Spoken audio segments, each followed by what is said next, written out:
Welcome to Building Programs, Building Brains, Developing a STEM-Empowered Program. This course is specifically designed for program directors and administrators who are in a leadership role and want to empower their staff and programs to deliver STEM-rich programming to children. This course was developed in partnership with and through funding support from the Department of Early Education and Care here in Massachusetts, and brain building is in progress. If you want to know more about EEC or brain building, you can hover over the logos to find the websites.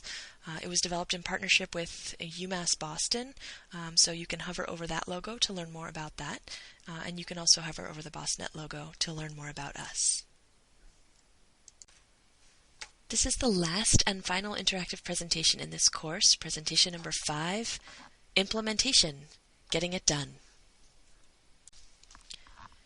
Even if you have a really great plan, which hopefully by now you're feeling like you are starting to have a really wonderful plan, turning that plan into reality, implementation of the plan, is a challenge because there's real life. You have a bunch of people that you're trying to wrangle, and then you have the program, the everyday business of the program that you need to keep moving forward as you're adding this extra layer of working on program quality.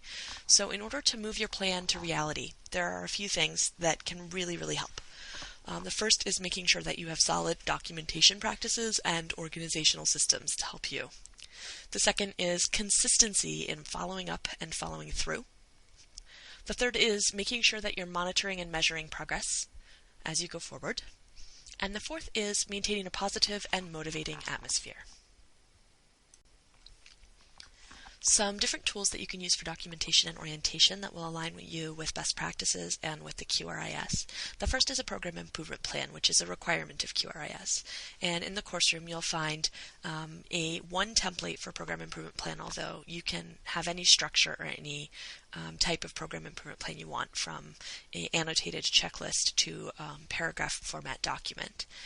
We'll also give you a little file that lets you know sort of what the minimum program improvement plan requirements in QRIS are, so that you make sure that you're meeting all of those and kind of killing two birds with one stone with your program improvement plan. Next is the Program Professional Development Plan. This is a tool that the Department of Early Education and Care created to help programs think about overall in your program what professional development requirements need to be met in order to keep your program advancing and your program quality improving. So the Program Professional Development Plan template is in our online course room. And then individual professional development plans for staff are maps for each staff member, what they need to work on, both to align with QRIS and other best practices, and also to help your program advance along the goal that you have set, the plan that you have created.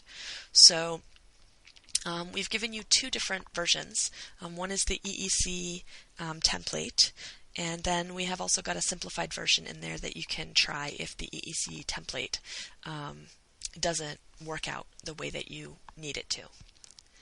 And then we've also included some sample lesson planning tools, which you probably don't need to fill out as a program administrator or director, but they might help you to give your staff some structure if your goal is around lesson planning or curriculum implementation. So they're in there just for you to look at them and sort of let them spark your thinking. But also, please think about what system you have in your program where you are organizing things like resources, information, lesson plans, copies of the different standards and best practices like the curriculum frameworks, copies of your program policies, other kinds of information and resources, so staff know where to go to find other people's lesson plans, where to file their lesson plans for use in future years, how to access, how to update, and how to use all of these different types of information and resources. Make sure not only that system exists, but also that staff know how to find it and how to use it. Follow-up and follow-through is another really important part of making sure that your implementation is successful. That means that you need to have regular check-ins about the plan, making sure that you're on track towards your goal.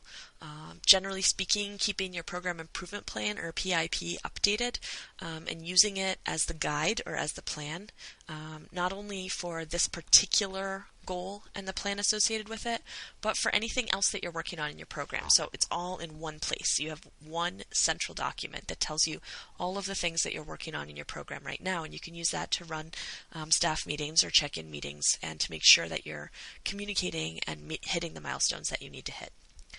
And make sure that you are modeling good communication for your staff by making sure that you yourself are communicating effectively, giving people good reminders, giving them the information and resources they need, asking a lot of questions, and giving a lot of information out to keep the communication flowing smoothly.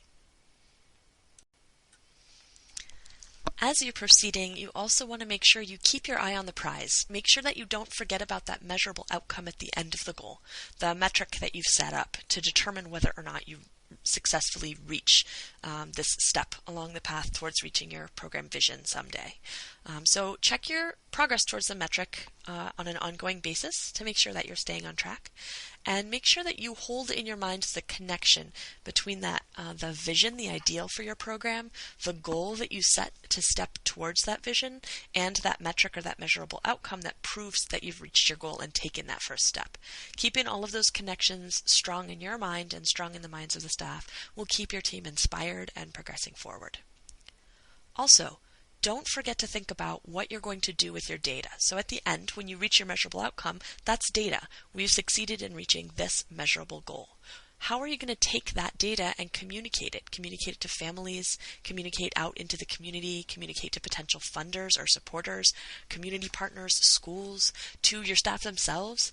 How are you going to use that data, and what are you going to tell the world about your accomplishments? And the last and possibly most important piece of keeping your program plan moving forward and accomplishing your goal is to make sure that you're keeping on top of maintaining motivation for your staff. You want to always make sure that the team is getting the support that is needed for them to succeed in the individual portions of that plan that they're taking responsibility for, and for them to continue to feel like they're doing a good job in the classroom or with the kids or wherever their sort of day-to-day job is taking place.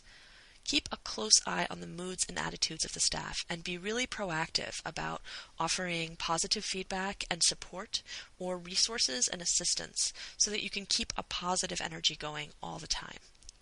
And make sure that you're linking the praise and the thank yous that you offer the staff directly back to the changes that you're starting to see as a result of the hard work that people are putting in to try to make those goals, those dreams into a reality.